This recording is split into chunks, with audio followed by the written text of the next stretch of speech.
Salam kasih, salam persaudaraan bagi kita semuanya. Legenda atau sejarah Simajuntak Parhubupudi dan Parhubojolo yang sebenarnya yang tidak boleh ditiru generasi berikutnya.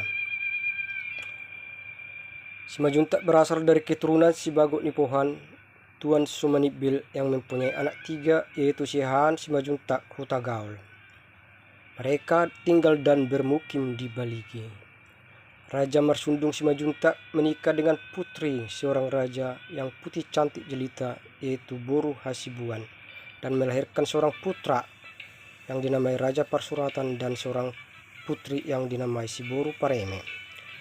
Mereka hidup bahagia tinggal di Baligi, tetapi tidak begitu lama sakit dan meninggallah Boru Hasibuan. Akhirnya Raja Marsundung Simajuntak merasa sedih karena melihat anak-anaknya masih kecil. Maka datanglah abangnya Sihan untuk menyarankan supaya Raja Marsunduk Simajuntak pergi ke seberang Danau Toba untuk menikah lagi. Dan akhirnya pergilah Raja Marsunduk Simajuntak ke seberang Danau Toba dan menemui Raja Sigodang Ulu yang mempunyai seorang putri, Boru Sihotang. Dan Raja Marsunduk Simajuntak mengutarakan niatnya. Akhirnya mereka sepakat dan Raja Marsunduk Simajuntak membawa putri Boru Sihotang ke Baliga dan menikahinya, dan lahirlah anaknya Raja Mardauk Simajuntak dan anak kedua Raja Sitombuk Simajuntak dan anak ketiga Raja Hutabulu Simajuntak.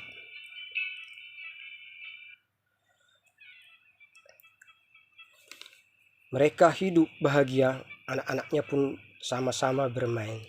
Setelah menginjak remaja, datanglah Raja Marsunduk, anak-anaknya menginjak remaja semua, putra-putrinya.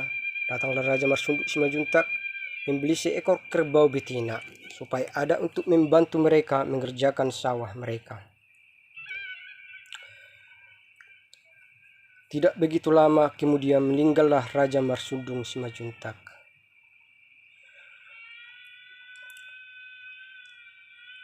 Mendengar apa yang dikatakan oleh para orang banyak bahwa Raja Parsurata sebagai abangnya, bahwa dialah yang berhak menggantikan sebagai abangnya untuk adik-adiknya. Maka berawal dari situlah Simajuntak Parhubupudi dan Parhubojolo kurang baikan, di mana Simajuntak Parhubojolo selalu memakai kerbau itu untuk membajak sawahnya. Setelah adiknya datang, Simajuntak Parhubupudi memintanya, datanglah Simajuntak Parhubojolo, tunggu siap dulu sawah saya kerjakan, baru kalian yang mengerjakannya, katanya.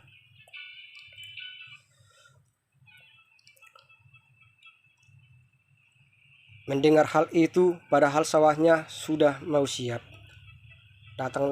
mulailah kesal dan kecewa hati Simajuntak Parhubupudi. Datanglah lagi Simajuntak Parhubupudi kepada Simajuntak Parhubojolo. Kalau begitu kita bagi dualah kerbau ini bang, katanya. Iya, karena abang yang lebih tua, pilihlah mana yang bagian abang, katanya kepada Simajuntak Parhubojolo. Datanglah Simajuntak Parhubojolo memilih bagian kepala, yaitu bagian depan. Kalau begitu kami bagian belakang, kata Simajuntak Parhubupudi. Mereka deal. Lahirlah anak kerbau itu. Maka datanglah Simajuntak Parhubupudi, kerbau ini lahir dari belakang, berarti anaknya ini milik kami. Tapi datanglah Simajuntak Parhubojolo, itu juga milik saya ngasih rumput makanannya, katanya menurut cerita. Akhirnya mulai dari situlah kesal, benci dan dendam hati Simajuntak Parhubupudi kepada Simajuntak Parhubojolo. Tidak begitu lama kemudian datanglah Simajuntak Parhubupudi meminta, setelah mulai besar anak kerbau itu bisa membajak sawah, meminta kerbau itu untuk membajak sawahnya. Tapi datanglah Simajuntak Parhubojolo, boleh kalian memakai kerbau ini, asalkan nanti malam kita pergi ke sawah melihat kalau ada 2 bulan, katanya. Mana ada 2 bulan, kata Simajuntak Parhubupudi, pasti kita yang menang, katanya. Iya, kata si Majuntak Purwobudi. Setelah tiba malam mereka pergi ke sawah. Datanglah si Majuntak Purwojolo. Dibilanglah, lihatlah ke atas, kan ada 1 bulan, dan lihatlah ke bawah air ini, kan ada 1 lagi bulan, katanya.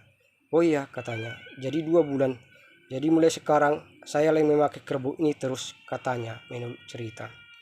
Pulanglah si Majuntak Purwobudi dengan hati kesal dan dendam melihat kelakuan abangnya yang dia akal-akali mereka. Mereka pergi ke rumahnya dan berbincang-bincang untuk merencanakan bagaimana kita membalas dendam kita kepada abang kita. Kita selalu diakal-akalinya, katanya menurut cerita. Datanglah mereka. Burunya si Majuntak Purwojolo juga lebih sayang ibu kita kepada burunya, karena burunya lebih pintar dan lucu, katanya. Kalau begitu, nanti malam kita bunuhlah burunya, katanya menurut cerita. Karena buru si Majuntak Purwojolo tidur di rumah kita, katanya menurut cerita. Tanpa sengaja terdengar oleh buru si Majuntak Purwojolo yang kebetulan bermain-main di kolong di bawah rumah si Majuntak Purwobudi. Wah, nanti malam saya akan dibunuh, katanya menurut cerita. Saya memakai gelang sebagai tandanya nanti malam. Berarti saya akan memberikan gelang saya ini kepada buru si Majuntak Purwobudi supaya bukan saya yang dibunuh, katanya menurut cerita. Setelah tiba malam, beraksi dan bergegaslah si Majuntak Purwobudi hendak membunuh burunya si Majuntak Purwojolo. Dirabanyalah, kebetulan pada saat itu belum ada lampu. Dirabanyalah siapa yang memakai gelang. Oh, ini dia, katanya. 1 yang megang kakinya, 1 megang mulutnya, dan 1 yang menikamnya atau menembusnya sampai ke hatinya, sehingga matilah. Setelah mati, meninggal, pergilah mereka lagi tidur. Setelah pagi, bangunlah ibunya buru Sobo Sihon Sihotang. Dilihatlah sudah banyak bercucuran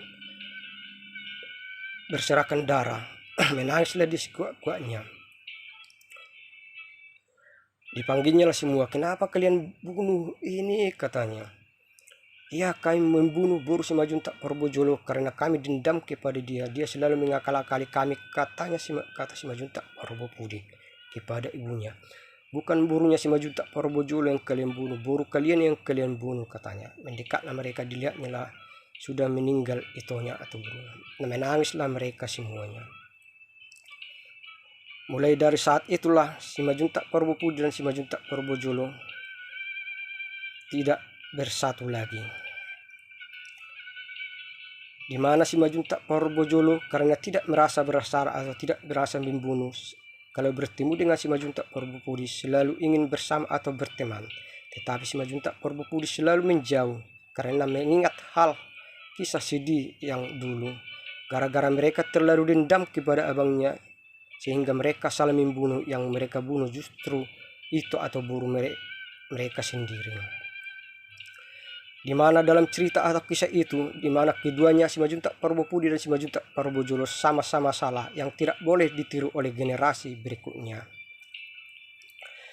Iblis atau setan datang hanya untuk membunuh, membinasakan, membuat pertikaian, membuat dendam, iri hati, benci,